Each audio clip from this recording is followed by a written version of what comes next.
Greetings, my dear viewer. You're on the channel The Price of Cheating. The channel is for those who appreciate traditional family values and condemn adultery. So be sure to subscribe to the channel. Let's get started. Adaptability. That's what our school football coach drilled into us at every practice.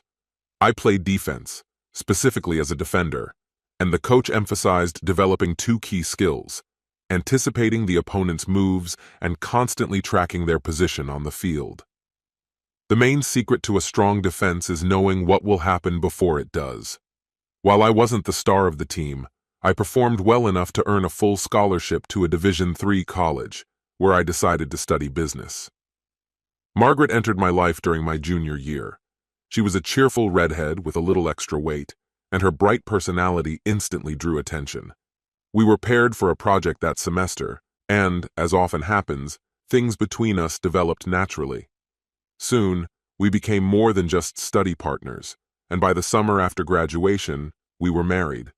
That project also opened doors for internships at a large local company. Margaret went into sales, and I ended up in accounting. This small fact spoke volumes. Her strength was in connecting with people, while mine was in working with numbers.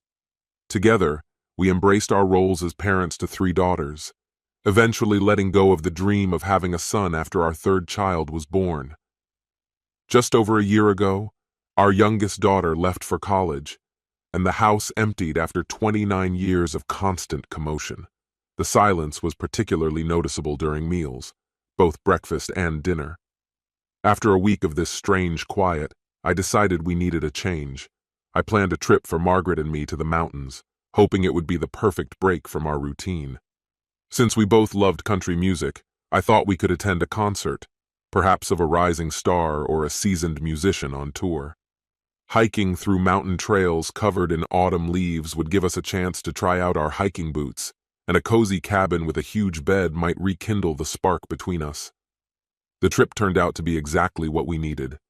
We laughed, smiled, danced, and held each other close, reminiscing about the moments we had shared and the obstacles we had overcome. We remembered how often we had been too busy with deadlines to enjoy life's simple joys. The cabin even had a hot tub on the terrace, which we used more than once. After returning home, our shared meals became warmer, filled with newfound closeness. Our relationship blossomed, and I began planning weekend getaways regularly to keep that spark alive. Life without kids was exactly how we had imagined it, until the company's annual Christmas party came around. As always, Margaret was the life of the party, knowing almost everyone in the room, whereas I, confined to accounting, only knew a handful of people and didn't mind it. The usual conversations about kids and their achievements didn't interest me, but if the topic shifted to NBA referees' corruption or the exploitation of athletes in major college leagues, I'd gladly chime in with a sarcastic remark.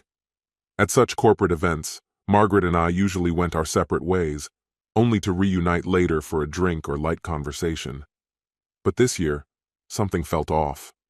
My usual group had shrunk due to layoffs, remote work transitions, and other changes, leaving me wandering the room in search of Margaret. She was nowhere to be found.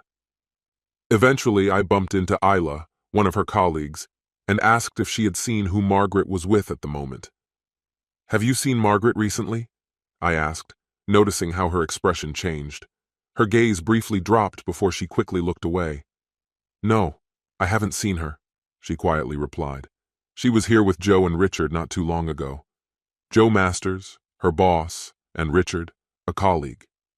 There was something strange in Isla's behavior that made me feel uneasy.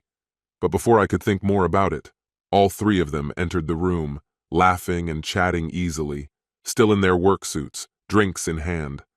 I pushed aside my anxious thoughts, convincing myself I was overthinking things. Our eyes met across the room, and her face lit up with a smile. She walked over to me. "Hi, Oliver," she greeted warmly. "Decided to rejoin the living?" she joked, leaving a brief kiss on my cheek. Her carefree demeanor sharply contrasted with the suspicions swirling in my head. "Actually, yes," I smiled back. Wanted to see how the others were spending the evening. She entwined her fingers with mine and led me toward the circle of colleagues, all casually talking and joking. Everything seemed normal, But after that night, I started noticing changes between us. Though at first, I couldn't pinpoint exactly what was wrong. Familiar routines like shared dinners began to fade into the background. One morning she skipped breakfast, citing an early meeting at work. Later that same week, she canceled dinner. Another work obligation, she said. Our connection, once so natural,